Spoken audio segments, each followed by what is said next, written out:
Ukraine और Syria संघर्ष के बीच रूसी राष्ट्रपति ने एक साथ कई खतरनाक मिसाइलों की टेस्टिंग करके दुनिया को चौंका डाला है।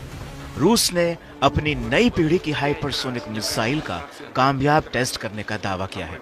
रूसी एरोस्पेस फोर्स ने पहले तो हाइपरसोनिक मिसाइल जिरकॉन की टेस्टिंग की, फिर supersonic anti cruise missile onyx का टेस्ट किया। इसके बाद कैलिबर क्रूज मिसाइलों को लॉन्च किया। रूसी सेना ने सबसे शक्तिशाली हाइपरसोनिक मिसाइल जिरकॉन का इस्तेमाल करके इरादे साफ कर दिए हैं। दावा है कि इस रूसी मिसाइल को किसी भी एयर डिफेंस सिस्टम से रोका नहीं जा सकता है। खास बात यह है कि रूस ने यह ड्रिल ऐसे समय की है जब सीरिया में उनके समर्थन की असद सरकार पर खतरा मंडरा रहा है।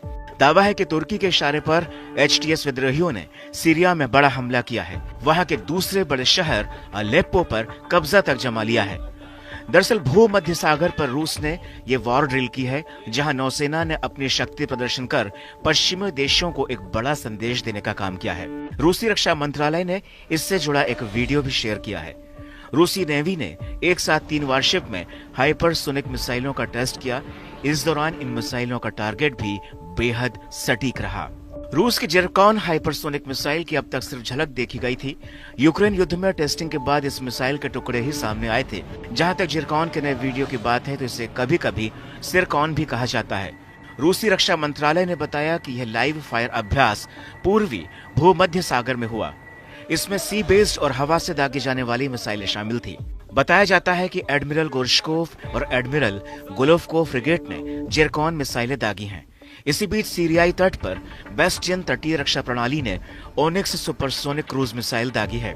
आइए अब जानते हैं कि रूस की तीनों नई मिसाइलों की ताकत क्या है, जिसे देखकर अमेरिका समेत तमाम पश्चिमी देशों में हड़कंप मच गया है।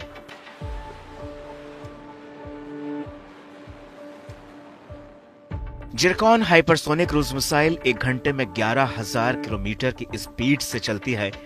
इसकी लंबाई 30 फीट है, व्यास 24 इंच है, मैक्सिमम रेंज 1500 किलोमीटर है। इसमें 200 किलोटन का परमाणु हथियार लगाया जा सकता है। इसमें स्क्रैमजेट इंजन लगा है। यह अधिकतम 28 किलोमीटर की ऊंचाई तक जा सकती है। इसे पनडुब्बी या जमीन पर लगे लॉन्चर से दागा जा सकता है। यह अमेरिका के टॉमहॉक मिसाइल से 2 गुनी वजनी और 11 गुना ज्यादा तेज है। वहीं onyx supersonic antiship cruise missile की बात करें तो इसके 2 वेरिएंट मौजूद हैं। पहला जंगी जहाज से और दूसरा जमीन से छोड़ा जा सकता है। यह मिसाइल जमीनी टारगेट के साथ साथ हवाई टारगेट्स को भी नुकसान पहुंचा सकती है। इस मिसाइल का वजन 3000 किलोग्राम होता है। इसकी लंबाई करीब 29.2 फीट होती है। इससे किसी भी इमारत, टैंक, बख्तरबंद वाहन पर हमला किया जा सकता है। इसके 7 वर्जन मौजूद हैं, जिसमें से एक वर्जन ब्रह्मोस का है। इसके 7 वर्जन की रेंज 120 से 600 किलोमीटर तक है। तो वहीं कैलिबर क्रूज मिसाइल साल 1994 से रूसी सेना में तैनात है। इसके अलग अलग वेरिएंट्स हैं। इसका वजन 1300 से 1780 किलोग्राम है, जबकि सबसे भारी वजन 2300 किलोग्राम की वो मिसाइल है। कैलिबर क्रूज मिसाइल के कुल मिलाकर 7 वेरिएंट्स हैं। सबसे भारी 2300 किलोग्राम की मिसाइल है। कैलिबर क्रूज मिसाइल के कुल मिलाकर 7 वेरिएंट्स हैं। हर वेरिएंट्स में 400 से 500 किलोग्राम वजन के हथियारों को ले जाया जा सकता है। कैलिबर मिसाइल की स्पीड 2.9 मैक यानी 3580 किलोमीटर प्रति घंटा है।